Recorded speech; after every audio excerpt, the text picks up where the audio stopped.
बोलिए सर, क्या क्या बातें रख रहे हैं लोगों के आगे? मैं लोगों को सबसे पहले तो मैं ये कह सकता हूँ, जो मतलब भाइयों और बहनों और कहने मतलब माताओं और बुजुर्गों, मैं इनको ये कहना चाहता हूँ कि आप लोगों की तकलीफ तो मैंने सुनाया और मेरी सारी दिमाग में कंटेस्ट हो गया है। तो मैं ये कहना चाहता हूँ, अगर जिस दिन मेरे को हाथ लग गया फौज का, मैं जीत गया, तो इन लोगों को ये नहीं कहना पड़ेगा कि मेरी इस चीज़ की कमी है, उस चीज़ की कमी है, उसको मैं देखूंगा। मेरा काम है अफसर को भेजना, मेरा काम है उसको देखना और मतलब पब्लिक को नहीं देखना। पब्लिक तो मुझे सुनिए, एक बार मुझे देखे। मेरे पास कंप्लेंट जाने से पहले मैं उसका काम को हल कर लूँगा। कंप्लेंट तो दूसरी बात है। यहाँ सवाल मैं ये न बातों बातों में नेतागिरी वाली बात करता हूँ। मैं आपसे धरती से जुड़ा हुआ हूँ और मुझे 3 इलेक्शन जब फिर लोकसभा लड़ने जाना। मैं आपसे ये कह रहा हूँ, लोगों को कहता हूँ भैया 500 आधा को बात मत बिको। नहीं तो 5 साल तुम हाथ जोड़ोगे, 15 दिन नेता हाथ जोड़ेगा आपको। 15 दिन के बाद वो नेता आपको सुनेगा नहीं, देखेगा नहीं।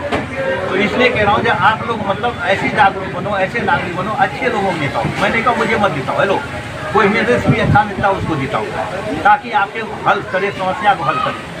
और दूसरी बात सर ये कहना चाहता हूँ, मेरे गरीब के लिए, जो गरीब लोग हैं, जो दुकानदार हैं या जो कुछ है, उस सबको मैं क्या करता हूँ कि 20,000 का लोन देके आप 100 रुपया राशन को दीजिए और जो ही 20,000 खत्म होगा फिर मैं 20,000 आपको लोन दूँगा। उसके बाद अभी भी मेरा मिर्जा साहब ने अब ऐसा मुझे आदेश और मंत्र दिया है कि जो अगर गरीब है या रोजगार नहीं है उसको रोजगार दो।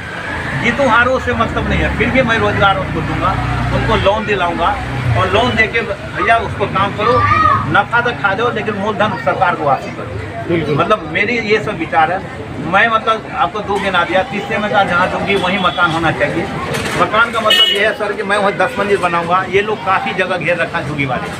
अगर झुग्गी वाले घेर रखा है उसमें से आप अगर 100 गज का बना दीजिए तो आपको 800 गज जमीन फ्री मिल जाएगा। उसके अंदर बच्चे का स्कूल बना दीजिए, बच्चे के क्लास से गरीब आदमी का बच्चा भी पढ़े। साथ में उधर क्या कीजिए, अगर आपको और पैसे होता है तो एक 8 फुट का दुकान निकाल दीजिए। 8 बाय 7 का दुकान निकालने के बाद MCD वाला रोता मुझे पैसा नहीं है, तनख्वाह नहीं मिलता, 4 महीना नहीं मिलता। मैं कह रहा हूँ कुबेर का खजाना हो जाएगा।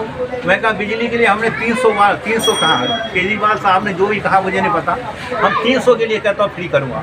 पानी के लिए 600 करा है नहीं, लेकिन मैं पानी का भी आपको एक दरकिनार करता हूँ। मैं ये कहना चाहता हूँ कि जितनी मंजिल आपका है वो 100 रुपया आप दीजिए। 100 रुपया से कबीर का खजाना भर जाएगा और वो पैसा टैक्स के रूप में आप ही पे हाथ आएगा। जैसे आप कह रहे पानी नहीं मिल रहा, मुझे ये नहीं मिल रहा, मुझे सीवर का ठीक नहीं है। मैं तो यहाँ का तो देख रहा हूँ, ये स्टैंडर्ड या गवर्नमेंट का कटा हुआ कॉलोनी है। मैं मंडावली की बता कर रहा हूँ, आसाराम गली और जितनी ये जहाँ वाले लड़के हैं ड्राइवर साहब नीतीश जी, इनको पूछेगा लेटिंग वाला पानी पी रहा और मजबूर है फिर बाहर से पानी लेता है। तो मैं इनको दुख के देखा। और शशि चांदला 2 बार वहाँ से मतलब काउंसिलर बन चुका, ये रहता था इन्हीं के साथ में, लेकिन आजकल पहले उसमें रहता है अपार्टमेंट में रहता है। तो मैं आपसे ये कहना चाहता हूँ भाई जी, अब तो उसको जरूरत ही नहीं है, 2 बार जीत चुका है। अब उससे जीतना या नहीं जीतना उसको कोई बात नहीं, कोई चिंता नहीं करेगी ना, मुझे कोई पता नहीं। हम जो कह रहे हैं ये नहीं कह रहा हूँ हमारे मोदी जी अकेले क्या कर देगा, देश में क्या कर देगा अकेला, उसके साथ और लोग है ही नहीं। जो है सब खाने पीने वाला आदमी है। एक बार मेरे को साथ ले लेना, वो देखे जब मैं काम क्या सब करवा सकता हूँ। अरे भाई साहब, इंडिया गेट के लिए उन्होंने कहा था शास्त्री जी ने कि 6 महीना अनाज उपजाओ, 6 महीना तक मतलब इसमें आपको फिर ऐसा बना दूंगा जो पार्क बन जाएगा। तो मीडिया वाले पूछे सर ऐसा क्यों? बोला भाई 6 महीना में पूरे दिल्ली का लोग खाएगा राशन। हाँ जी, तब उसका नाम देश जवान देश किसान पड़ा था।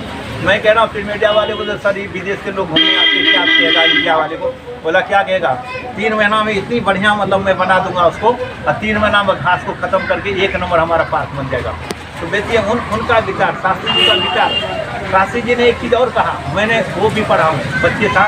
शास्त्री जी ने कहा कि मुझे उसके पास कार नहीं था उसके पास चलने के लिए। तो उन्होंने कहा शास्त्री जी ने कि देखो साहब मुझे तनख्वाह मिलने दो तो मैं एक कार दे दूँगा। फिर तनख्वाह उसको जब मिल जाता तो उसके बाद मीडिया वाले या जो भी वहाँ के किए था तो उन्होंने क्या किया, उस जमाने में 15,000 की कार उनको दिलाई। हेलो, वो भी उन्होंने लोन पे दिया। उस बेचारे ने 1 साल लोन भरा, उसके बाद मर गया। उसके बाद मरने के बाद उसकी घरवाली ने, हाँ जी, घरवाली ने भरा उस लोन को। और इतना तक कि उसकी घरवाली ने कहा, इंदिरा गांधी जी ने कहा था कि मैं ये लोन माफ़ करवा देता हूँ, लेकिन लोन माफ़ नहीं किया। उसकी घरवाली बोला वो मर गया, मैं जिंदा हूँ, मैं भरूँगा। ललिता शास्त्री ने पूरा कान में बहुत बात है। एक बार मुझे मतलब लोगों ने एक बार जिता के दिखा दी, फिर उसके बाद मुझे कान पकड़े पूछे जो काम आपने कैसे नहीं कर रहे हो। तो बस इतना करना चाहता हूँ। धन्यवाद और जय भारत। पूरी कोशिश करता हूँ कि हमारे संगठन के जितने भी कार्यकर्ता, हमारे मोनू भाई हैं या हमारे और भी सारे कार्यकर्तागण हैं, ये सारे मिल के आपकी सेवा में रात दिन एक कर देंगे। साथ ही मैं अपने संगठन की तरफ से जयराम जी का अभिनंदन करता हूँ और इनसे पूरा वचन देता हूँ कि इनके साथ हम मिल के यहाँ की जनता की प्रॉब्लम का समाधान करेंगे। इसके साथ जय हिंद, जय भारत। बताएं जयराम लाल जी के विषय में। जी, सभी को मेरा नमस्कार, जय हिंद, नमस्कार। जयराम जी से आज हमारी मुलाकात हुई है और हम जयराम जी ने जो वादा किया है यहाँ की जनता से, तो एक बार आप मुझे वोट दें अपना कीमती और मुझे जीतने का मौका दीजिए। मैं यहाँ की जनता से काम करूँगा। मुझे उम्मीद है जो आदमी कम बोलता है वो ज़्यादा काम करता है और जयराम जी को अच्छे परिचय में बहुत बढ़िया बोलते हैं। अगर बोलने में उनको दे तो नाइट तो सुबह से शाम हो जाएगी, नहीं थकेंगे, लेकिन काम जो है इनका वाकई में बहुत बढ़िया होगा अगर हम इनको जिता दें हम विधानसभा। और गटर इतने गंदे हो रहे हैं, पूरा बाहर को गलियों में लैट्रिनें बह रही हैं, नालियाँ इतनी गंदी हैं, समझ में नहीं आ रहा इस ब्लॉक में कितनी गंदगी है। आपके क्षेत्र से जयराम लाल जी को प्रत्याशी बनाया गया है, क्या कहना चाहेंगे आप? एक नया चेहरा आ रहा है आपके लोगों के बीच। हम उनके साथ हैं और हमारा काम करें, हमारे ब्लॉक के लिए काम करें, हम उनके साथ खड़े हैं। हाँ, साथ खड़े हैं, हमेशा उनका साथ देंगे। हमारी समाज की जो परेशानी है सारी दूर करें उनको, हम उनके साथ हैं, पूरी तरीके से साथ देंगे। मैं सिर्फ आपका साथ दे दूंगा। मैं पूरी 10 विधानसभा का ऐसा इतनी सिंचाई करूंगा कि लोग मुझे याद करेगा और कहेगा ये कौन आदमी है, किसका चक्कर है। ऐसा मैं करूंगा। मैं एक ब्लॉक की बात नहीं करता हूँ, मैं 10 विधानसभा की बात करता हूँ।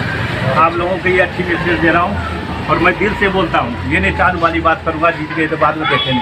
हाँ, मैं इतना देखूंगा जो लोग कहेगा ये कौन आदमी है। राजा उस जमाने में दो फकीर की तरह घूमता था जो असली राजा था, बाकी नकली राजा तो देसी मंदी बहुत। हाँ, मेरे में कोई घमंड नहीं है और मैं कभी रहेगा। आप लोग कभी अगर साथ होगे थाना खोल, आपको पता चलेगा ये आदमी क्या है। चाहे गरीब हो, फटा कपड़ा वाले हो, अमीर हो, मैं सबको एक ही नज़र से देखूंगा, चाहे कोई भी हो, और मैं काम करूँगा सबसे पहले।